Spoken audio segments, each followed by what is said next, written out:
Hello.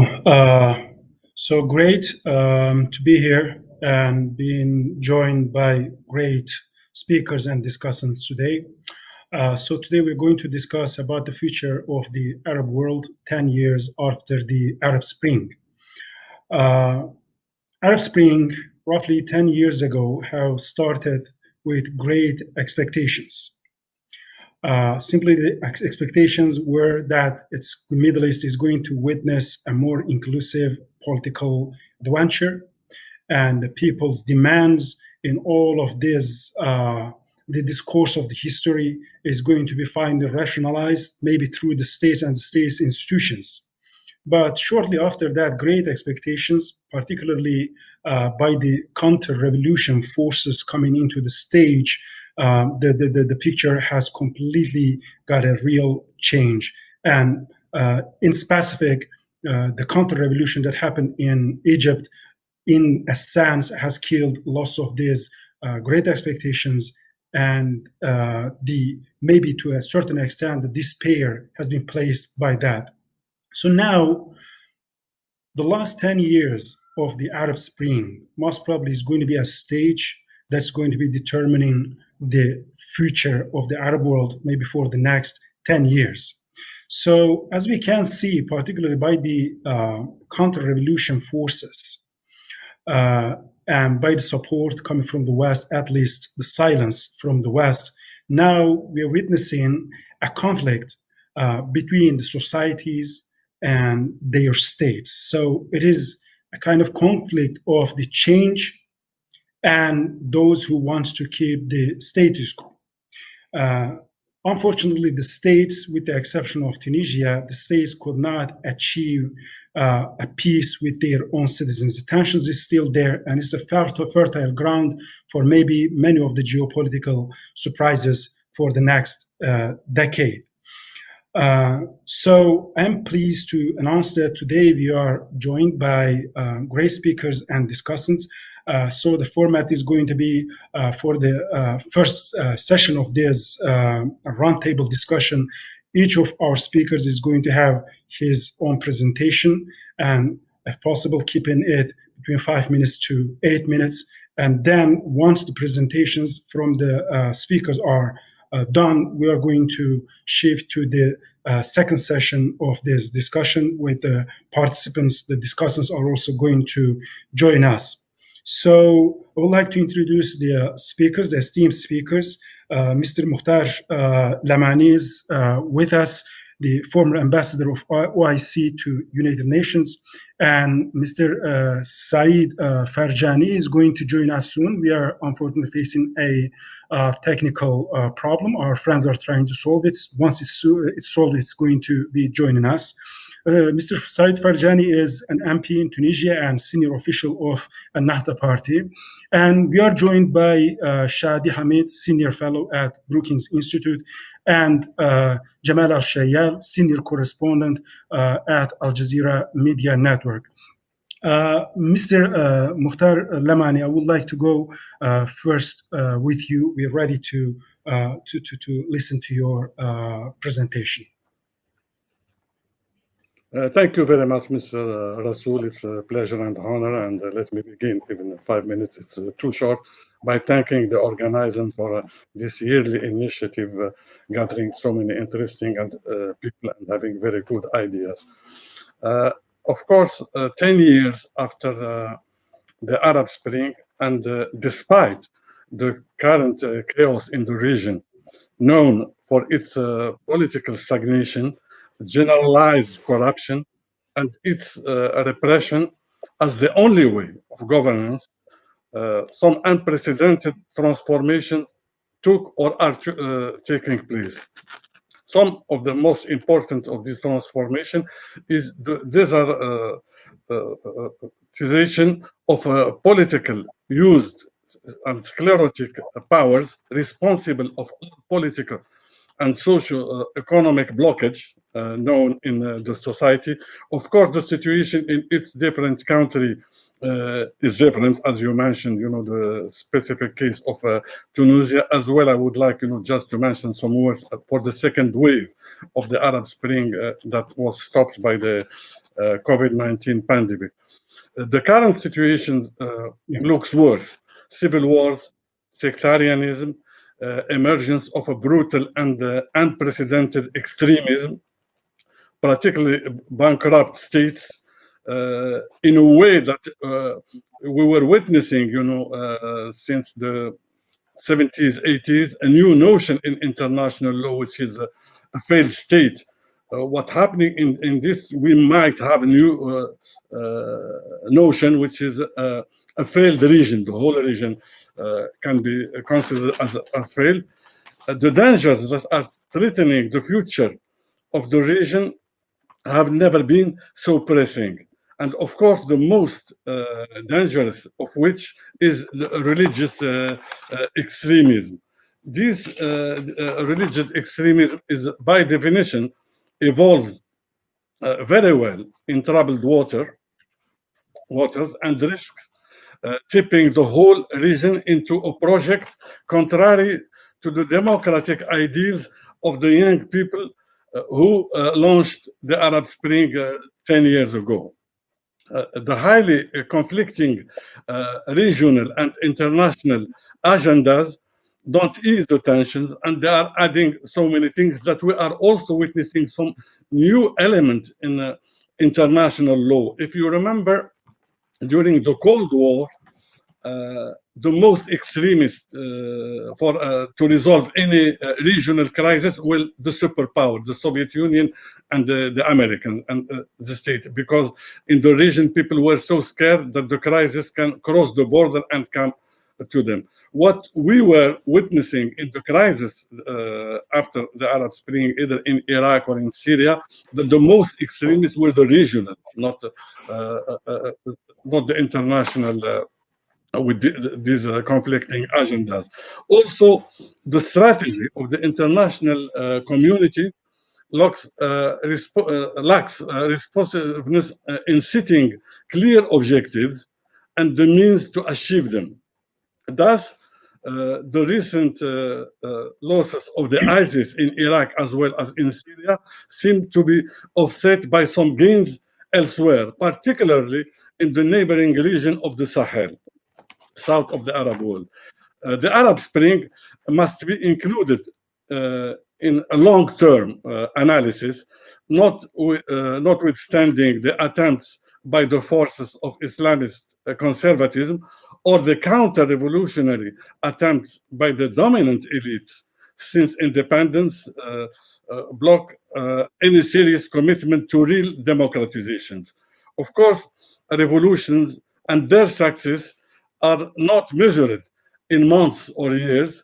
It is a slow and very deep social movement that requires continuous corrections. We cannot measure them, the life of a human being, and we do not have to forget, for example, one of the references of a big change in democratization as well as in human rights, which is the French Revolution. A lot of people seem to forget that after the French Revolution in 1789, almost half a century, it was a total chaos before things took the path that we know. I would like to say also that we witnessed some kind of corrections with the second wave of the Arab Spring that took place, especially in Sudan, Lebanon, and Algeria, and how it was very well organized, much more than the first wave, trying to correct. Unfortunately, with the COVID-19 pandemic, that stopped everything. And it seems that in Sudan, we were witnessing that things are taking, in a way, the example of Tunisia. And also, the best surprise we got is the young people of Lebanon, in a society that is very well known by sectarianism, to have all these young people from different sects, from different religions, demonstrating own elites, asking for a real democracy. I think my 5 minutes are finished. Now we will develop if there are some other things through the kind of questions we can have. Thank you very much for listening. Thank you very much for this insightful presentation. Now we pass into Mr. Shadi Hamid, the senior fellow at Brookings Institute. So Hamid, please.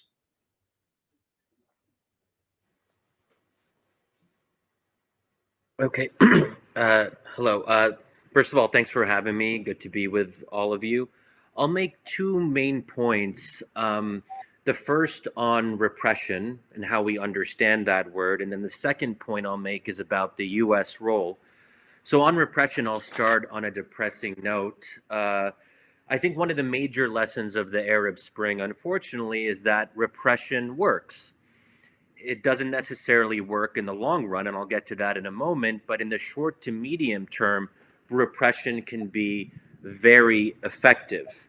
And we've seen that in a number of countries. The most obvious example is Egypt, where you didn't have just Mubarak style repression, where the opposition was banned and restricted, but tolerated to some degree.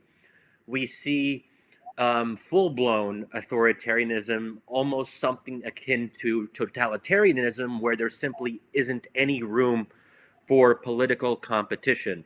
And you might recall that during the start of the Arab Spring, we heard a lot of rhetoric about how the wall of fear has been destroyed, and that the Arab world will never be the same again, that Arabs will never be submissive. They will be insistent on their rights, and dictatorships won't be able to put them down. What we have found out, however, is that the wall of fear can be rebuilt, and it can be rebuilt perhaps even more strongly than it was before. Now, the question then is, what happens after the short to medium term? What is the long-term view? We know that repression can be effective, but it doesn't stay effective forever. And there's two interesting examples worth mentioning here. The first is Syria after the Hama massacre of 1982. It took Syrians about 29 years or so to actually regain the confidence and the energy, let's say, to protest en masse. And that obviously happened in 2011 with the start of the Arab Spring. So in some sense, it can take a generation. That's how effective repression can be. It can take a very long time to recover. The other example is the Algerian Civil War, which started in 1992, and then Algeria had its democratic opening starting last year, which is a gap of 27 years. Again, this is a very long time. But what it does tell us is that repression can't last forever, and it doesn't necessarily work in the long run. And I think there's a broader premise here, is that authoritarian regimes don't last forever. They are, by definition, temporary. Now, the question is, how long is the long run? And this is where it becomes very difficult from an outside perspective. If you're a US policymaker, you're concerned usually with the next 4 to 8 years, or even less, the next year maybe. So how do you prioritize the long run over the short term? And that's going to be a tension in any country's foreign policy. But I think the thing that's worth remembering is that there is an illusion of stability. Let's take the Sisi regime, for example. It seems stable, and it will be stable until it's not. And then it's too late. And you don't know exactly when that moment will happen. So now to my second point, I'll say something about the predicament that the U.S. finds itself in, and also as we look to the Biden administration and try to think about how they're going to approach the Arab region. The U.S. has been hampered for several decades now by something that I would call the Islamist Dilemma. That we as Americans, we say we want democracy in theory, but we're afraid of democracy's outcomes in practice. And there is a real tension and conflict there. And up until now, various administrations have not been able to find a resolution to this dilemma. It hampered the second Bush administration after 9/11, where after Islamist parties did well in elections in Palestine, Lebanon, and Egypt, the Bush administration backed down from supporting democratic reform and fell back on authoritarian regimes. And obviously, we know what happened with the Obama administration's mixed messages on the Egyptian coup and turning a blind eye to some degree to when the Rabaa massacre happened. The list is long. What I would argue is that if the U.S. ever wants to get serious about supporting democracy in the Middle East, it will have to be comfortable with Islamist parties playing some role. And because Islamist parties, they might not necessarily win, but they will at least do well in elections, and sometimes they will actually win outright. And until the U.S. comes to terms with that basic proposition, we're going to be stuck in this Islamist dilemma. And this is not to say that Islamist parties are good or bad. Even if you think Islamists are bad, that shouldn't have any bearing on the broader question, because what is democracy ultimately? Democracy, in part, is about the right to make the wrong choice. Democracy is about making bad choices, bad in quotation marks, because obviously citizens disagree on what a good choice is and what a bad choice is. And this is where the U.S. has to be comfortable with supporting a process rather than supporting certain outcomes. So we shouldn't be supporting Islamists, we shouldn't be supporting secularists or liberals, we should be supporting a democratic process. The last thing I'll say, though, is there is a question should be supported, whether we as Americans should be supporting democracy in the first place. And that's where we get back to fundamental principles. And there are obviously some people, including in the current administration, the Trump administration, that would say quite openly and frankly that the U.S. should not be supporting democracy in the Middle East at all. And that's a certain approach that we've seen for the last 4 years. Democrats generally say that democracy is important, at least rhetorically. The practice is something different. But the basic argument, and I'll close with this, is that we have seen the results of relying on authoritarian regimes for the past several decades. And I think the empirical record is clear. We have seen the outbreak of civil war in several countries. There's probably 4 concurrent civil wars going on right now.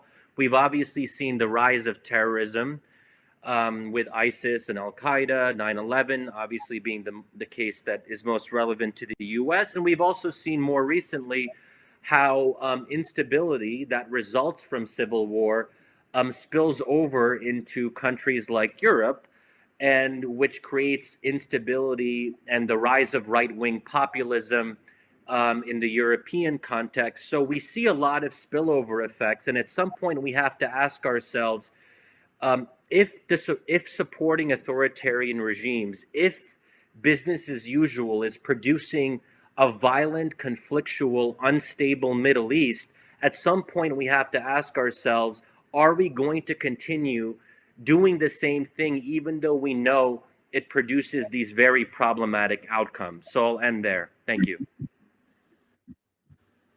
Thank you very much, Dih, for this remarkable presentation. So now Jamal Al-Shayel, Senior Correspondent at Al Jazeera. So Jamal, please.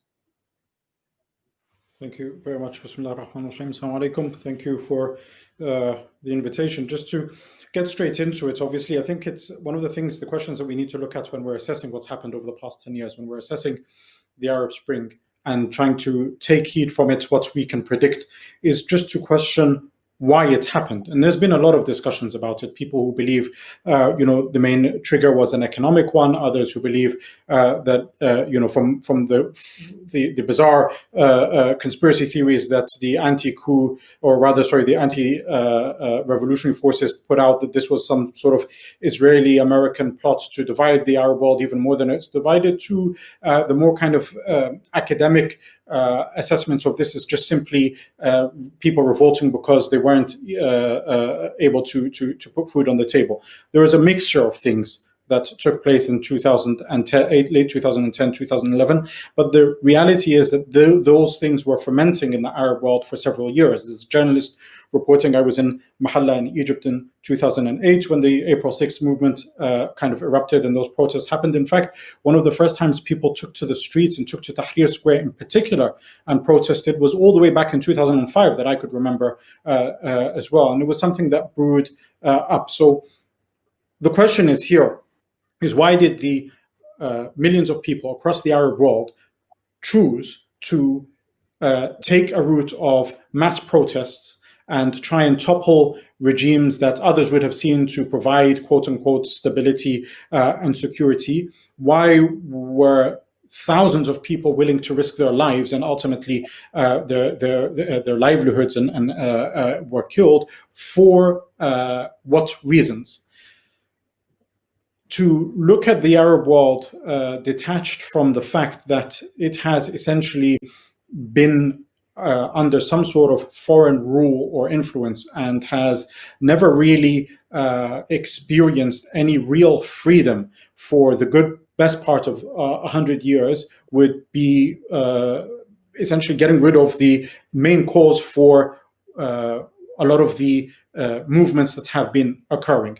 To look at the Arab world detached from the ongoing illegal occupation of Palestine and all that comes with it would be to be blind to the real cause of a lot of the instability in the Arab world. And I can say that as a journalist who covered the protests in Egypt, Libya, Yemen, and Syria, where in every main square where these anti-government protests took place during the Arab Spring, there were the flags of that country married to or with Palestinian flags. There were chants of toppling the regime with either things like, for example, in Egypt, where it would say, why are you sending your troops? Do you think we're Zionists or what?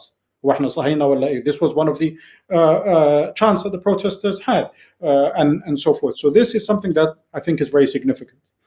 Now, that gives you the context of a population that has been under some sort of colonialism, be it cultural, economic, or actual military, a region that has had a foreign entity enforced on it, which has essentially established itself as a political, economic, and military superpower against all the other countries in the region, and nothing to show for it.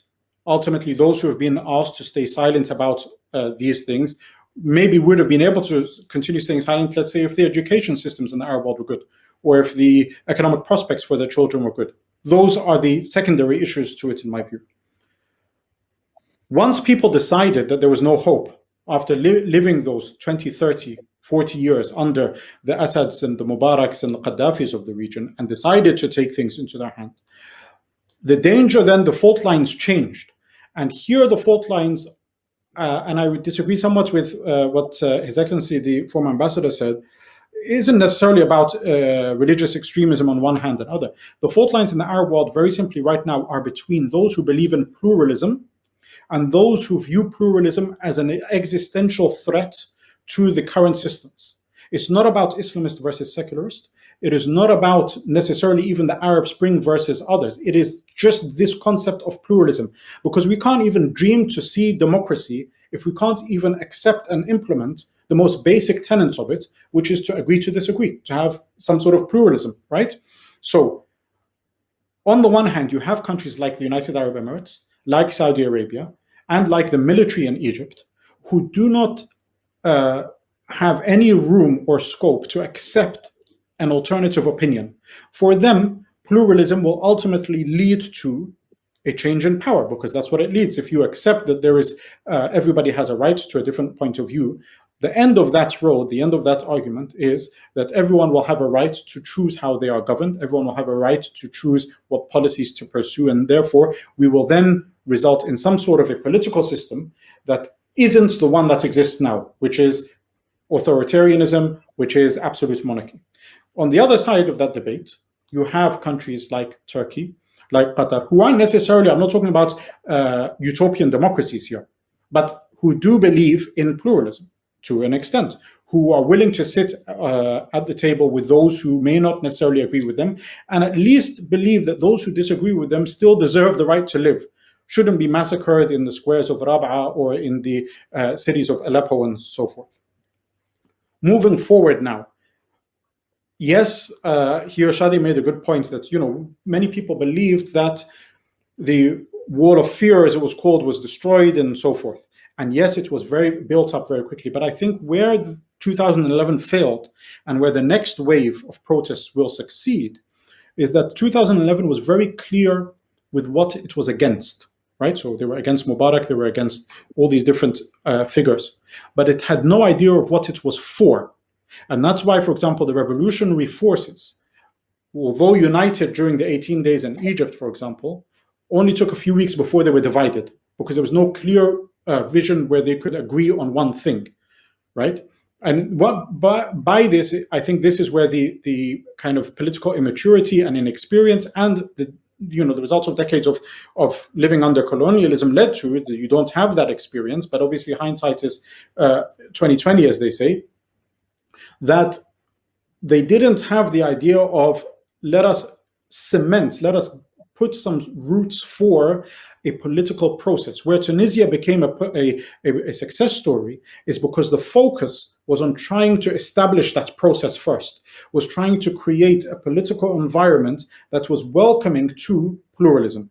In Egypt, the issue was about trying to flex muscles or trying to enforce a certain agenda before the game was dismantled, before what was set up for the past 30, 40 years was dismantled, for it to be even replaced and built. So the next wave, I believe, we'll see relatively, not necessarily to the extent that we would like to see, but we'll see relatively more mature politicians, those who have experienced and seen the mistakes. Will there be a next wave? Maybe people will be asking. I think we've been seeing now in Egypt, the protest that took place in September. We will probably see something very soon, not necessarily just because people are against the rule of Abdel Fattah al-Sisi, but because of his circle being so small now, the elimination and eradication of the private sector, closing the circle within the military itself, the economic situation, all the impacts that COVID-19 is having on the world, and particularly Egypt, this will give birth to something. What's that impact on the Arab world? We need to stop seeing, if there is one lesson that we learned from 2011, we need to stop seeing flash protests or specific events as if they are the be-all and end-all, as if they are definitive.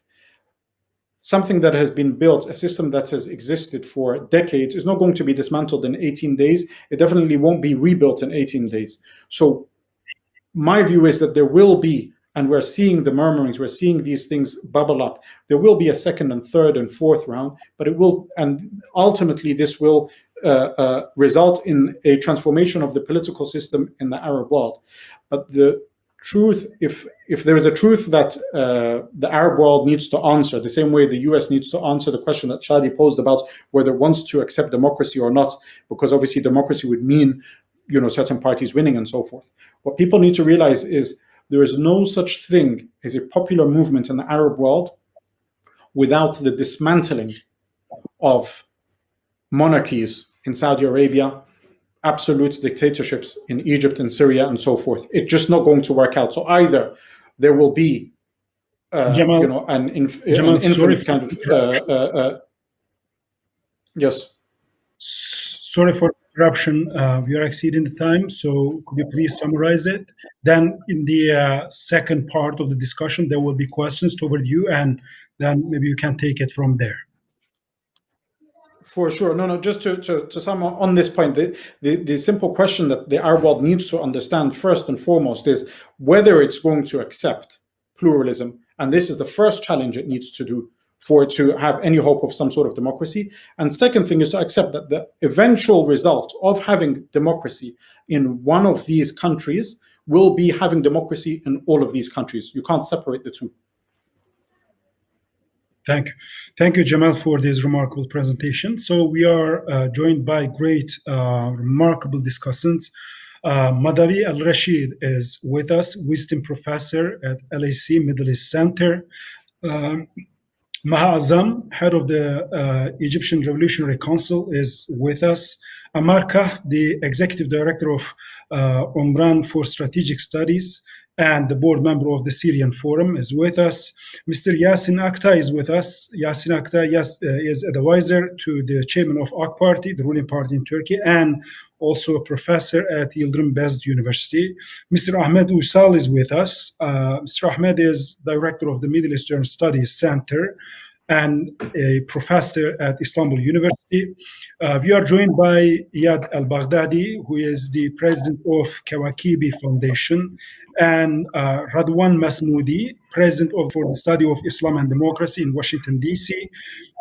Elizabeth Nugget, assistant professor at Yale University, is with us. Courtney Freer, assistant professional research fellow at LSE, and Şener Aktürk, associate professor at Koç University and senior fellow at TRT World Research Center. Thank you again for being with us. If all right, I would like to start with Madavi Al-Rashid, the wisdom professor at LSE Middle East Center. If any question or comment and the contribution, most welcome. Hello, and thank you for having me. Very much enjoyed the discussion, the presentation so far. But I think there is an element or an angle missing in the way we look at the future of the Arab world. To me, the future looks very, very bleak. And there are three interrelated problems that explain this future that is not looking very good at the moment, 10 years after the Arab uprising. I think the first level to look at is the domestic chaos that has dominated the Arab world, not only in the last 10 years, but even before that. And this domestic chaos is related to three elements: the economy, the politics of the region, and here I mean the persistent authoritarianism, and the social dynamics. And these three had been aggravated by a second level, and that is the regional level. The Arab world has lost its compass. It has lost a center whereby one could look for some kind of inspiration, some kind of defense of basic rights. At the moment, the region is dominated by powers outside the Arab world. And here I mean Iran, Turkey, and Israel. And more recently, we have a new axis emerging, and that is the Saudi-Israeli-Emirati axis, which promises to devastate the rights of Palestinians and also possibly instigate some regional wars with any of the regional powers in the Arab world. So this regional development is extremely worrying, and it is led by Saudi Arabia, and it is assisted by Israel and other minor Arab countries in terms of their size, but in terms of their wealth, they can be extremely wealthy to create more dislocation and more wars in the region. And finally, there is an international scene that is equally chaotic, equally influenced by some kind of misconceptions about the Arab world. And here I mean the United States, which had dominated the region in terms of its economy and politics for a very long period of time. And I sometimes just laugh when I hear American analysts saying that there is a retreat of American interest in the region, and therefore that we are going to see instability.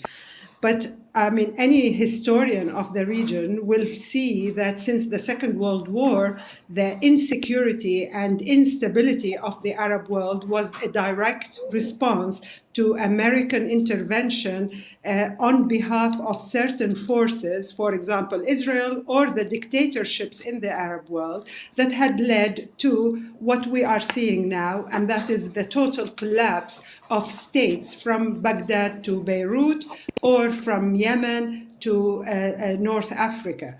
And therefore, at the moment, we have this power vacuum that is not filled by any kind of legitimate power from outside the region. American intervention had created so many wars in the region. I don't want to go back to 1958 in Lebanon when they intervened on behalf of certain political leadership, or to the 5, 6, 7 Israeli wars on Arab countries and the loss of Palestinian rights. And more recently now we have this Israeli-Saudi axis that may drag the region in greater sectarianism, a war with Iran, and the people of the region are going to pay the ultimate price, and it is going to be a heavy price. So to talk about democracy and what we mean by democracy, it's about pluralism or allowing the Islamists to come in. The Islamists are not the only players in the Arab world. They may be strong players organizationally, but we have seen other forces in the Arab world since 2011 regrouping, and those are people asking for democracy. I just give you one example from Saudi Arabia. Saudi Arabia, since the 1970s, had a dominant Islamist movement. And this Islamist movement was seen by the regime as a force to cooperate with. But of course, they fell out with each other. And now they are the enemy number one of the Saudi regime. But in the last 10 years, the repression that has taken place in Saudi Arabia has meant that new forces are looking for real democracy, are emerging. Their voices may not be heard, but the regime itself wants to project that the only opposition is the Islamist.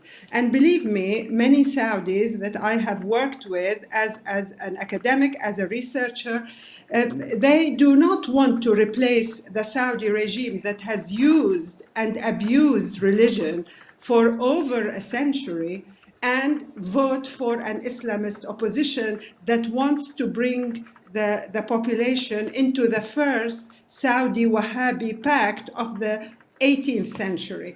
There are some varieties among the Islamists in Saudi Arabia as there are elsewhere. Some of them look backward and the Wahhabi tradition in alliance with the Saudi regime wanted to maintain and preserve that. But today, the new leadership wants to throw that out and project itself as a liberal, socially at least liberal dictatorship. There are others among the Islamists who look forward and are willing to learn from the experience of other countries and combine their Islamic tradition or Islamic faith and commitment to Islam with some kind of democratic process. However, those ones are in prison in Saudi Arabia, and I could just mention a few names. The founders of the Saudi Association for Human and Political Rights, known in Arabic as HASM, or some of the religious scholars who see a way of combining a tradition of commitment to Islam with a political system at the heart of which is democracy.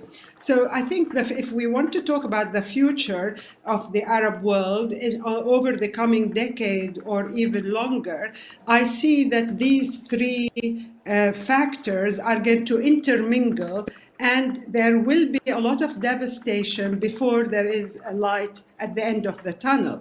But as the previous speaker said, it is very difficult to see an even democratic development in the Arab world when we have a whole region a whole region entrenched in authoritarian repressive governance.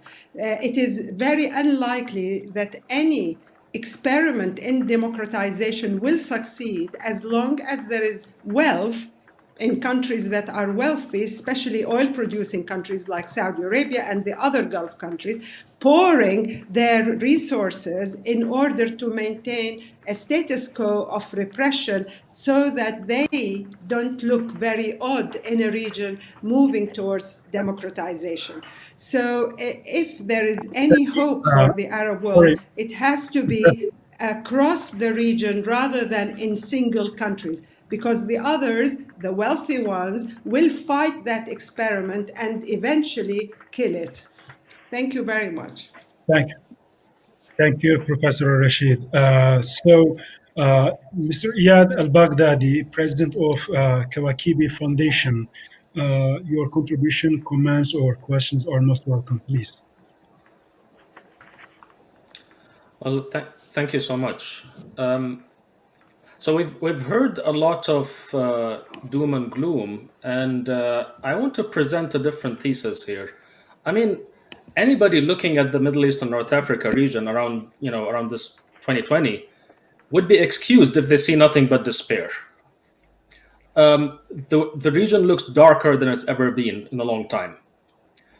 But I want to caution against this kind of analysis, mainly because it sends a message to decision makers around the world. Because if you're expecting this to be stasis, if you're expecting this to be a terrible region for a long time, this sends a message to policymakers to check out for a decade or so.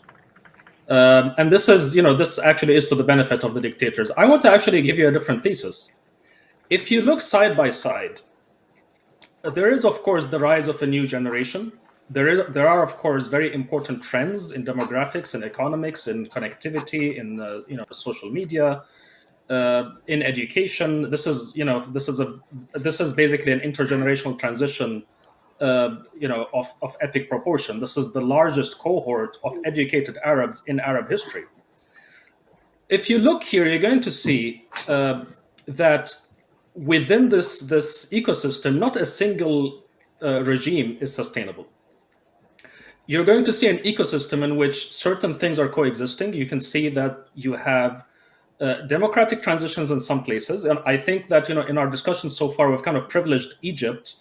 It's an important country, but it's not the only country. You can see democratic transitions in some places, refugee waves, terrorist waves, proxy wars, stubborn resistance, authoritarian consolidation, but also authoritarian collapse. You see the region bubbling with a lot of, with a lot of instability. I submit to you that this is exactly what a democratic transition looks like. This is an intergenerational, regional democratic transition, and these things do not happen over years. They happen over decades. They happen over generations. The Arab Spring is not an event that happened in 2011. It's an era that started in 2011. We shouldn't say this is 10 years after the Arab Spring. We should be saying this is 10 years into the Arab Spring. This is a 30-year process. We're 10 years into a 30-year process. We have 20 years ahead of us. I know that this is not going to be easy, but if you consider the Middle East and North Africa is home to, by some measures, nearly 700 million people. This is more than the population of the European Union. This is almost double the population of the United States. It is an event of enormous geopolitical significance when such a region democratizes, when 700 million people around the world are given political agency. They accomplish political agency for the first time. It's an enormous thing. It's not going to be easy, and it's going to be, frankly, it's going to change a lot of things. So that's why there are lots of forces working against it. So I just caution against kind of tunnel vision and looking only in terms of election cycles in the United States, etc. I think we need to zoom out. The structure of Arab dictatorship was dealt pretty like. I mean, I just sometimes ask the question: the second wave of the Arab Spring that started in late 2018, which I think not enough has been talked about, especially Sudan. I think Sudan is an extremely important example. Not only because the Sudanese are kind of a non-Arab, Arabic-speaking country, but also because they had an Islamist dictatorship. And it's a country of 45 million people. So I'm kind of a little upset that we don't have a Sudanese interlocutor in this session. But there you have this situation where the counter-revolutionary axis, represented mostly by the United Arab Emirates, Saudi Arabia, and to a lesser extent Bahrain, are investing very deeply right now to subvert this transition. Final point before I want to be respectful of other people's time. I think that the axis that Madawi referred to, which is basically Israel along with Saudi Arabia and the UAE, is actually a triad. This is actually three powers who feel that, in a certain sense, their world is ending. This is, of course, the oil princes of the Gulf, Saudi Arabia and the United Arab Emirates from one side, but also you have white evangelicals in the United States, and you have the right-wing Israeli government of Netanyahu, but also representing, of course, something much deeper in the Israeli psyche. And yes, this is going to be a big problem because they have, they're in a region where they have a free hand currently because there isn't a lot, there aren't many checks on their power. These are the main points I wanted to bring up, and I wish we would hear more about Sudan and about the second wave of the Arab Spring. Thank you very much, Iyad. Please, if you have any questions or points to be raised or comments, in the second one, we are going to go back to our speakers. So please take your notes once we are, all of the discussants' contribution is over, and then that session also is going to start. I would like to go with Professor Courtney Freer. So please, your comments. Hi. Great, thanks so much for having me. It's great to be here. And sorry? Just type it. Yeah, please go on. Thank you so much. It's great to be here. Thank you. Great to be here despite technological problems that come with these kind of meetings. But I wanted to follow up on something that Shadi had mentioned, and which is also connected to some of the comments that my colleague Madawi made as well. And I think that when we look at the increase in repression today, I think it's useful to consider whether this rise in repression, this recreation of the wall of fear, so to speak, is qualitatively different from what it has been in the past. Of course, this is not the first time that we see a rise in authoritarianism, in repression, particularly of Islamist movements in the Middle East. But what I do think makes it different is the degree to which this repression has become internationalized. And this is something that Iyad mentioned as well. We see states like Saudi Arabia, the UAE, Egypt, and Bahrain, and to a certain extent, the Trump administration transnationalizing their dislike of Islamists by taking foreign policies in a variety of environments, from Yemen to Sudan to Libya, which are aligned against what are perceived to be Islamist, or at least not anti-Islamist forces. So I think it's worth noting that I think this is a fundamentally different type of repression. It's transnational, and that's what I find most worrying. And yes, as Shadi noted, dictatorships are not fundamentally more stable than democracies. And in fact, democracies in many ways can preserve the status quo more than challenge it. And of course, that's by design. But when authoritarian regimes are assisted by international partners, what can we expect? And how do we change this? I think what Iyad said, again, is quite useful, that we don't want to send a message that there's no utility in trying to change the negative developments that we're seeing in the region. But at the same time, is the answer then a more involved and more normatively driven U.S. foreign policy?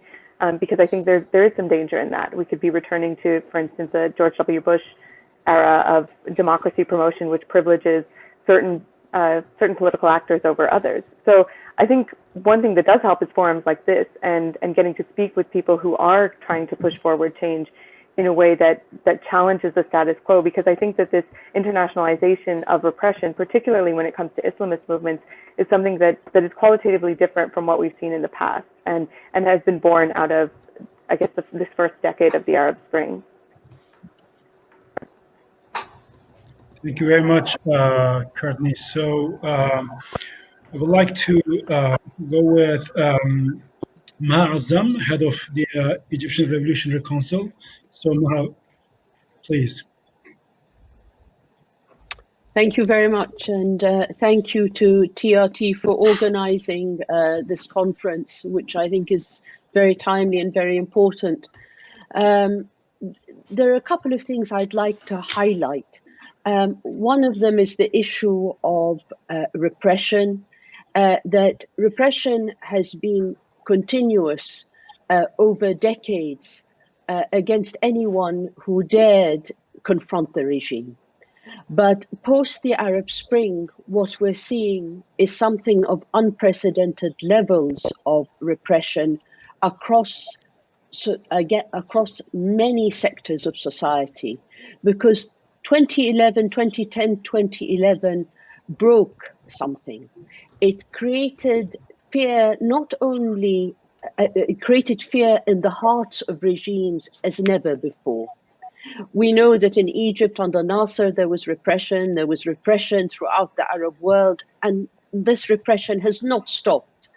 But what happened is leaders or regimes have been on the defensive more than ever before, because they weren't just being confronted by political groups, but they felt that they were going to be confronted by a wide spectrum of the population.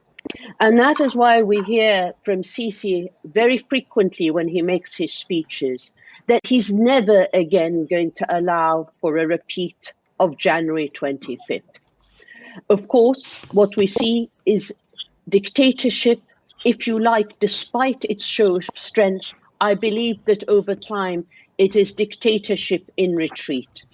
And that's why I do think we need to be hopeful, but also very organized and very cautious, because the second wave, and there will be a second wave and possibly a third wave, until the peoples of the region achieve their rights and freedoms, because we're no different to other peoples across the world. It will take time, but this time round, it may be even more bloody. And yet, it is in the hands of the peoples of the region to take control in a way that can control the situation and limit the violence. But there is also an onus on the international community and the United States and others. And I do think it is worth addressing that very, very honestly and very clearly. The United States and its Western allies need to reassess their policies. Supporting these kinds of regimes does not amount to stability. It does in the short term in terms of interests, but the forthcoming explosion may be such that it will harm all their interests. And ultimately, the choice of the people has to be respected. There has been a great deal of mention of Islamists and non-Islamists. Ultimately, there's been a disrespect for democracy. And the country to which I relate, and as I relate to all those across the region, but the one where I saw and experienced a lack of respect for democracy by certain forces in the society itself and by the international community because they didn't like the result, is that of Egypt. We need to understand that if we open the door of democracy, it has to be for all. All parties need to participate, and there needs to be a respect for the results of democracy.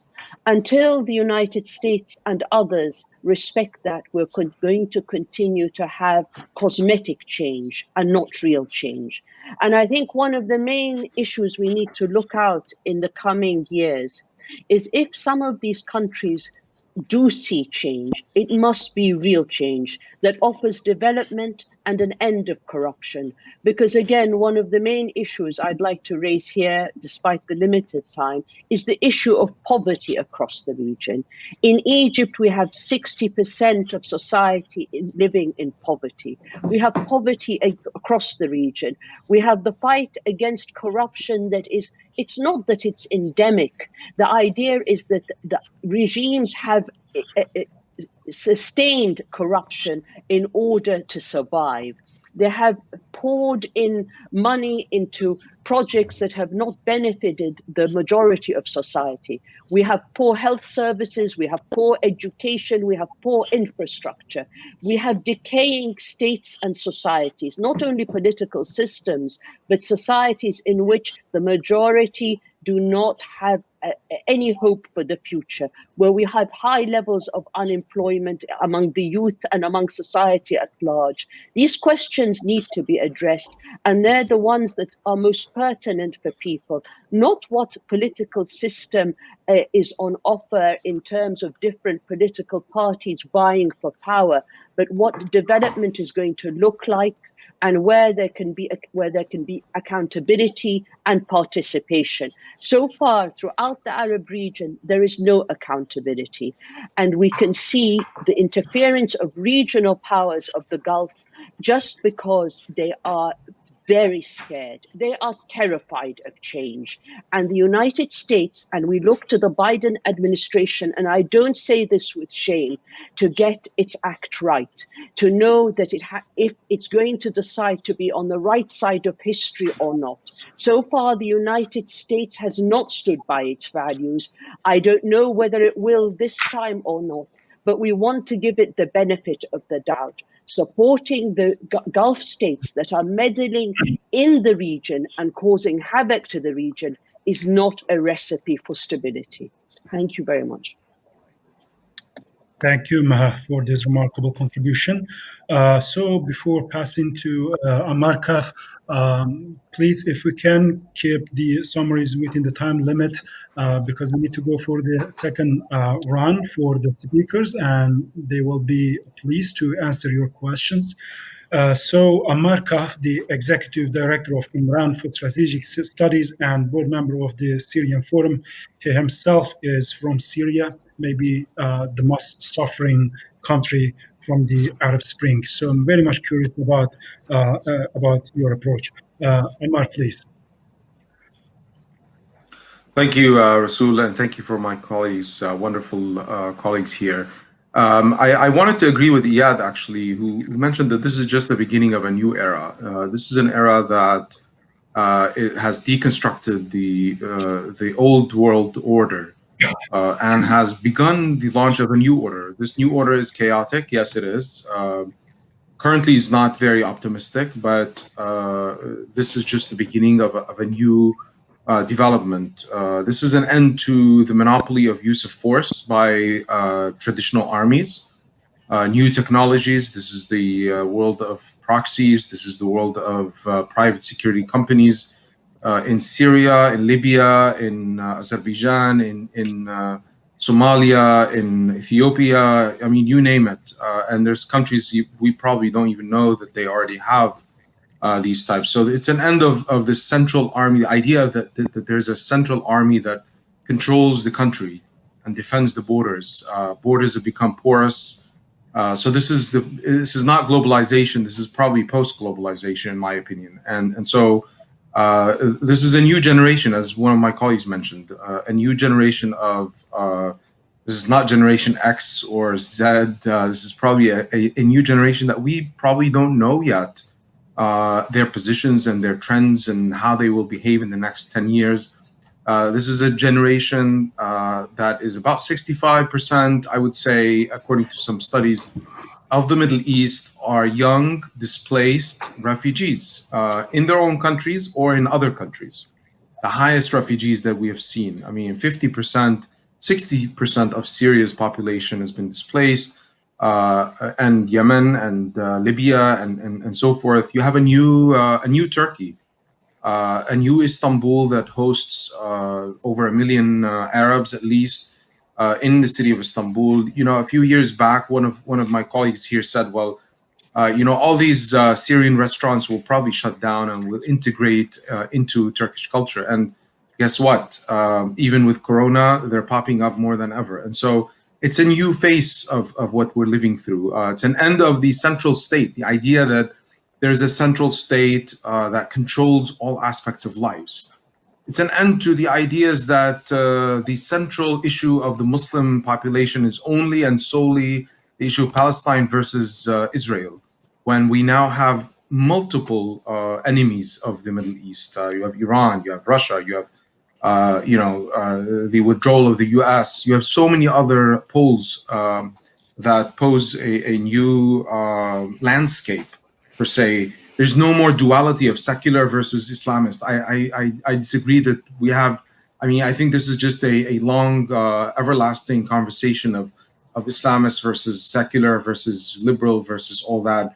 I think the Middle Eastern MENA region have gone beyond that. The new generation, all the polls that are looking through the new generation that I've looked at are looking at trends that are post these dualities and binary approaches of the past.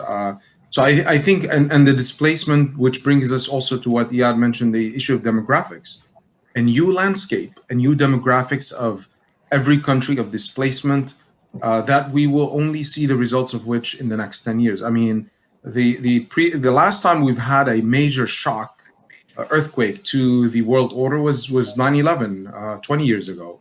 And so I think that this is the second wave that will really shake the way our countries operate. We see the populism of Trump is not over, even if he loses election. And it seems that he's lost, but populism have not lost. It's still up and running in Europe in terms of Islamophobia, in terms of xenophobia, all these types of movements. This populism that has shaken the confidence in the elections, the U.S. elections. We're not going to see the results of it in the U.S. Probably not now, but probably in 10 years from now, that you will see a new generation come up that have lived through these. So I'm cautiously optimistic, to say the least. Thank you. Thank you, Ammar, for your contribution. And Assistant Professor Elizabeth Nugget at Yale University. So please, very curious about your contribution. Thank you so much. Thanks to TRT World and also to all of our esteemed discussants and presenters. So I actually wanted to build on what Ahmad was just saying in terms of the amount of displacement that's happened in the region, but I guess from a more positive stance, right? So on the internationalization of opposition, so many key actors are now outside of the countries in which they, essentially are opposition. And so this has been at the top of my mind recently because I'm thinking a lot about 10 years down the road, a combination of dislocation and mental health aspects. How does this continue to affect mobilization by opposition? So, we have touched a little bit on Tunisia being maybe the only success story, although it's, not a perfect transition, it's still ongoing. But one thing that was really key about that transition is that the opposition relative to other oppositions was much less polarized, both in terms of affect and preferences. They were able to work through really difficult decisions and come together. Much of that was forged while in exile in the 90s and the 2000s. And so I think that's a really interesting thing. I've started to do some research on the Egyptian community that's outside of Egypt. Right now, they're starting to do a lot of studying of what the Tunisian example might tell us for new opposition in a new era. So I wanted to ask our discussants, our presenters, whether or not you could comment on these developments. Do you think that this moment of exile, this moment of displacement might actually have a positive spin to it, right? An internationalization of opposition and the ability for actors outside of the country to influence both international governments and the local governments back home. Thank you very much, Elizabeth. So in our second round, we're going to get the questions to the speakers. But before that session, I would like to go to Professor Yasin Aktay. Also, he's advisor to the chairman of AK Party, the ruling party in Turkey. So, Professor Aktay, please. Thank you very much. Thank you very much. And thanks to the presenters for their very brilliant discussion. And I want to mention first the dilemma that Shadi talked about. I think it's very important, and it looks like it would be more deeper because it will be more determinate in the future. Yes, the Western countries, either European Union or the United States, likes democracy, like the democracy, but they are not. They don't like it. It looks that they don't like it in the Muslim world. They like democracy in their world, and they are afraid of its consequences. Of course, in the Muslim world, as Shadi mentioned, very good. And I remember that we were very familiar. Still, we are witnessing many discussions in some academic, intellectual, or political discussions about the compatibility of Islam and democracy in the Western circles. I mean, and now these were really very boring, and which were questioning the relationship of Islam and democracy and the values of Islam, whether Islam is compatible with development, with democracy, with human rights, etc. But now, after the Arab Spring made it very clear, and it appeared that it became very clear that where we see the real enemies of democracy in the Muslim world are not the Muslims, and even not the Islamists. And we see now in the Muslim world, those who are seeking for more democracy are the Islamist movements, and the Islamist movements are more democratical and more seeking more demanding democracy in the Muslim world. And that dilemma looks it will be deeper in the future, because it looks like, I mean, the Western countries, especially the enemies of democracy in the Muslim world, have very ontological reasons for this. They feel ontological, not to say, of course, it is necessarily ontological, but it is not necessary to threaten. I mean, democracy is threatening the Western world. That it is not necessary indeed. But the expectations they are setting in the Muslim world, unfortunately, is based on the absence of democracy, not on the very existence of democracy, especially the very existence of Israel in the Middle East. And Israel is a threat, I mean, ontological threat from the development of democracy, because the consequences of the applications of any sort of or any level of democracy in the Muslim world brings the Islamists in power. And they are feeling that the tyrants or the dictators are much better than the people who are coming with democracy. And this is not constrained or not limited with Israel only, but with Israel, with the Middle Eastern Arab dynasties. The monarchs are also afraid of the development of democracy, and this is making us, of course, look like it will be making us much pessimistic about the future, of course. But on the other hand, of course, during the Arab Spring, we were feeling very optimistic about the role of new instruments or new means of participation, new means of participation, like social media or the media itself. The media.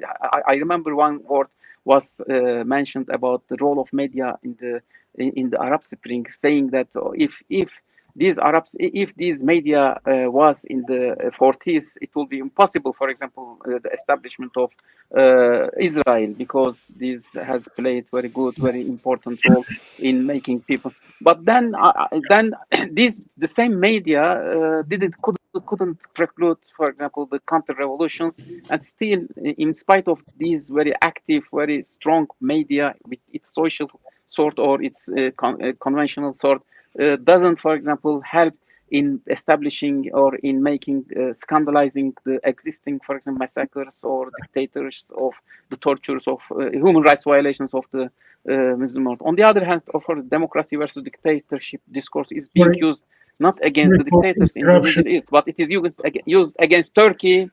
Against Turkey, when some sort of violations take place, Turkey, which is still the only democratic experience in the Muslim world. And I thank you very much for this contribution, and I would like to present this as question also. Thank you very much for your contribution. So as we are coming at the end of the roundtable discussion, Associate Professor Şener Aktürk from at the Koç University and also Senior Fellow at TRT Research Center. So please, we'd like to listen from you as well. Thank you very much.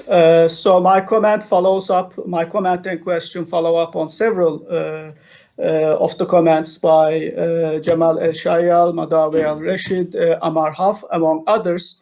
There was an emphasis on the Emirati, Saudi, some people also added Israeli axis as a counter-revolutionary axis of repression. But I think if it was just that axis, the problem would have been easier to solve. There is another axis, and one could call this the Iranian-Russian axis, which has also been extremely instrumental in suppressing democratic anti-authoritarian uprisings in Syria, and many would argue also in Iraq and Lebanon. So these two counter-revolutionary authoritarian axes working together, the Russian-Iranian going all the way to Syria and Lebanon in the north, and then the Emirati, Saudi, Israeli axis in the south, together have been very successful in suppressing democratic uprisings in almost 90% of the Arab world. It's as if the geography has been partitioned between the Russian-Iranian zone of influence and the Emirati, Saudi operations in Egypt and Libya and Bahrain, among other places. And Jamal El-Shayal pointed out to the only smaller axis that has been in favor of the uprisings, and that is Turkey, Qatar, and the Free Syrian Army and the Tripoli government, and to a certain extent the Kurdistan regional government of in Erbil, led by Masoud Barzani. But compared to the Russian-Iranian and American Emirati-Saudi axis, of course, this Turkish, Qatari, Free Syrian Army, Tripoli government axis is so much weaker in terms of, GDP, military prowess, and many other resources. I mean, in purely material capabilities, I want to point this out and ask a question to all of our speakers. In the absence of a great power patron such as United States, France on the one side, Russia, Iran on the other side, both of which have been instrumental in suppressing democracy in Egypt and Syria and Bahrain and Libya and many other places. How much do you think these pro-democratic forces can really limit authoritarianism? I'm not very pessimistic because I want to point out three turning points. The coup in Turkey has been defeated. The siege, the blockade of Qatar has failed. And Haftar's Emirati French supported offensive to the Tripoli government has also been defeated. And Assad government's offensive to Idlib has been defeated. So there are, very small pockets of northwestern Syrian, western Libyan, and Gulf centers that are still in support of popular government in the Arab world. But this is a smaller network, much smaller than the Russian and American networks. And I want to finally mention in just 60 seconds my skepticism. There's a lot of optimism about, of course, Biden government, Biden administration abandoning the Emirati-Saudi axis. But what will replace Biden's foreign policy? If abandoning support for Emirati-Saudi axis will simply mean getting closer to the Iranian axis, that's not going to bring much democracy, because Iran is no friend of democracy, just as Saudi Arabia and the United Arab Emirates aren't. So shifting between the Saudi and the Iranian axis is not really a solution. It's almost like a devil's game. You are damned if you go right, you are damned if you go left, and you have very little resources in the way of military political support.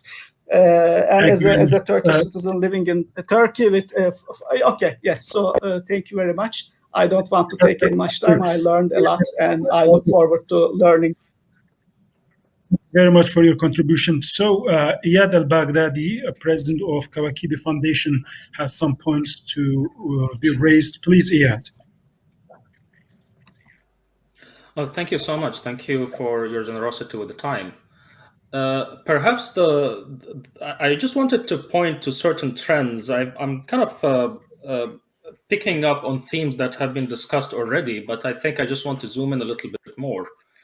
The biggest trend, of course, that's been running through the region for a century is legitimacy. This is a region that has had a legitimacy crisis, and it's a regional order that keeps stumbling from one legitimacy crisis to the next. But I want to encourage, because we have been looking at the last 10 years, and my thesis really is that we need to look at this as 10 years out of a 30-year transition. And I kind of want to look at the next 20 years. And yes, it is true that it's going to be a turbulent 20 years. There's going to be a lot of trauma. There's going to be more collapse. There's also going to be more uprisings, and there's going to be more transitions and more attempts at transition. But I just want to kind of zoom in on the mentality of an Arab monarch during this time, because there are other trends which are also important. One of them is that the world is moving beyond fossil fuels over the next 20 years. Fossil fuels used to be overwhelmingly valuable. You could count on the United States to move navies and move armies in order to protect oil resources. But by November of 2019, the United States actually became a net exporter of oil, including crude oil. This is key because the US for a very long time enabled the worst excesses of these MENA dictatorships in order to protect its energy security. So one of the main foundational reasons why the United States ended up being so deeply invested in the region is gone. But this is also situated within larger international trends, because Western nations, they continue to be very important and very prosperous, but the world is leveling out. There's like an international leveling out, not only among regions of the world, but even within them. There are more voices from marginalized communities, for example, that are being heard, thanks to, communications technology, social media, etc. Thank you. This is also combined with the fact that people like us, people who did not have access to the global public sphere now do.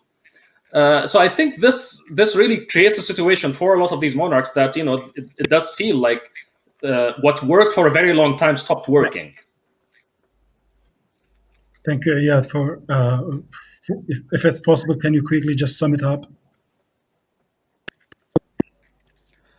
Thank you. No, that was the main point. I mean, the whole point here is that it seems for many of these actors that they're actually acting out of desperation rather than out of confidence. Thank you very much. So, Mr. Ahmed Uysal, professor at Istanbul University, please let me remind you again, we are running out of time, so we need to go back to the speakers, and so please keep to the point, please. Mr. Ahmed Uysal.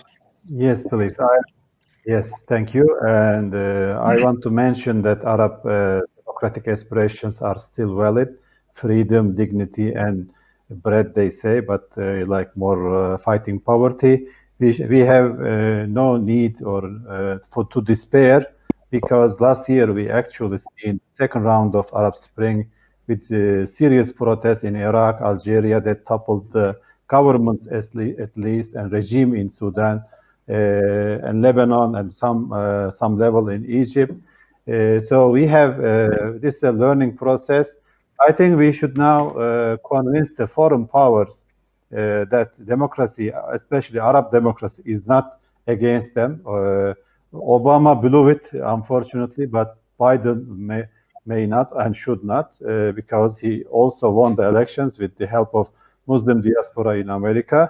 And peacefulness of Arab democracies also should be mentioned. They scare about political Islam. I think authoritarianism is more danger to the peace, and because it breeds despair and radicalism. And one thing that we should mention about majority rights. I mean, normally the West generally focus on the minority rights, which is fine. I mean, they are as important, but as Jamal Khashoggi said, also majority rights are violated in the Middle East. So we should mention that these anti-democracy camp are not against about Islamists. Sometimes they work with more radical groups than, let's say, Muslim Brotherhood and others, but they are fighting democracy. We should be very clear about them. And democracy also tone down, moderate many reactions, but poverty and oppression and other things cause more radicalism, which is a major problem. And we should try to find also internal solutions to our problems like military coup, civil war, sectarian war. Some of them can be handled internally or regionally. So the dialogue between Turkey and Saudi Arabia and Iran, I think, can help to tone down these tensions that also destroy democracies. Thank you very much. Thank you very much, Mr. Uysal. And Radwan Masmoudi, President of the Center for the Study of Islam and Democracy in Washington, D.C. Please, Mr. Radwan. And by the way, let me remind you again, we are having a very much strict time schedule, so to keep all things to the point will be excellent because we need to get back to our speakers. Thank you very much. Sure. Thank you very much. I enjoyed the discussions so far. I'm actually in Tunis, Tunisia, and I'm not in Washington, D.C. And I've been in Tunis for the most of the last 10 years since the revolution. I agree with a lot of what was said, but there is a point that has been missing that I want to emphasize in just 1 or 2 minutes. We've been talking a lot about regional actors and interference and all that, but the main problem is the internal forces are divided. We do not have a strong united front for democracy in our country, and that's the missing point. That's what we have to work on. The Islamists are afraid of the secularists, and the secularists are afraid of the Islamists, and so they are divided. And the tyrannies, the dictatorial regimes in each country and in the region play on those divisions. They go to the secularists and they make them even more afraid of the Islamic State or the Islamic project. They go to the Islamic and Muslim, deeply religious people, and they say, you know, the secularists are against religion. Secularism is going to destroy religion. It's going to destroy your religious values. And so what we really need, what is really missing now, is a united democratic front between Islamists and secularists. And basically, we need to create a vision for what is a democracy in a Muslim country. How does it work? How does it, what is the relationship between the state and the religious institutions, between the civil society and the religious society, between democratic values and Islamic values? How can we build that balance? I'm calling from Tunisia, and Tunisia is the only exception, the only success story, even though it's relative right now, because we've been working for 10 years on this point. And this is the main issue that is missing in other countries. People killing each other because they are afraid of each other. We need this dialogue between Islamists and secularists so that we have a common vision for what a democracy would look like. And then they can trust each other and work together to defeat the oppressive regimes. Thank you very much, Mr. Radwan. And just before going to the speakers, wisdom professor at LAC Middle East Center, Madawi Al-Rashid, has some points to be raised. Please, if we can keep it reasonably short because we need enough time for the speakers. Thank you. Madawi Al-Rashid. Thank you very much for very, very interesting comments coming from different perspectives. I just have a comment about two issues that were talked about. It seems that in the panel we are divided between the optimists and those who perhaps pessimist. I think we need to be realistic. At the moment in the region, oppression is funded by a lot of money. But as Iyad mentioned, you know, oil is no longer important for the U.S. at least, but it is still